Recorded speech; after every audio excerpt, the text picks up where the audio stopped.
ಬಿಡ್ದಿ township ವಿರೋಧಿಸಿ ನಾಳೆ ಪಾದಯಾತ್ರೆ ಇರೋ ಹಿನ್ನೆಲೆಯಲ್ಲಿ ಬಿಜೆಪಿ ಜೆಡಿಎಸ್ ನಿಂದ ಈಗ ಇಂತಹ ಹಲವು ಸಂಗತಿಗಳ ನಡುವೆ ನಮ್ಮನ್ನ ಕಾಡುವಂತಹ ಕಟ್ಟ ಕಡೆಯ ಪ್ರಶ್ನೆ ಹೀಗೂ ಉಂಟೆ. ಅಗತ್ಯ ಸಿದ್ಧತೆಗಳು, ಭರ್ಜರಿ ಸಿದ್ಧತೆಗಳಾಗ್ತಿವೆ.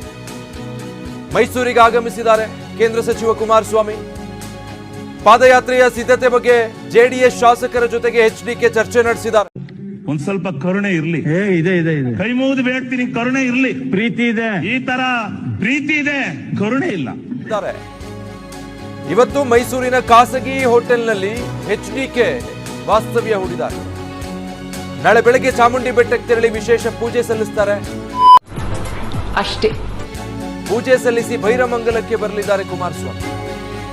ಬಿಡದಿಯ ಬೈರಮಂಗಲದಿಂದ ಇದು ಆಕ್ಚುಲಿ ಚೆನ್ನಾಗಿರೋದು. ಬೆಂಗಳೂರಿನವರೆಗೂ ಕೂಡ ಪಾದಯಾತ್ರೆ ಮಾಡ್ತಾರೆ. 3 ದಿನಗಳ ಕಾಲ ದೋಸ್ತಿ ನಾಯಕರ ಪಾದಯಾತ್ರೆ ನಡೆಯುತ್ತೆ.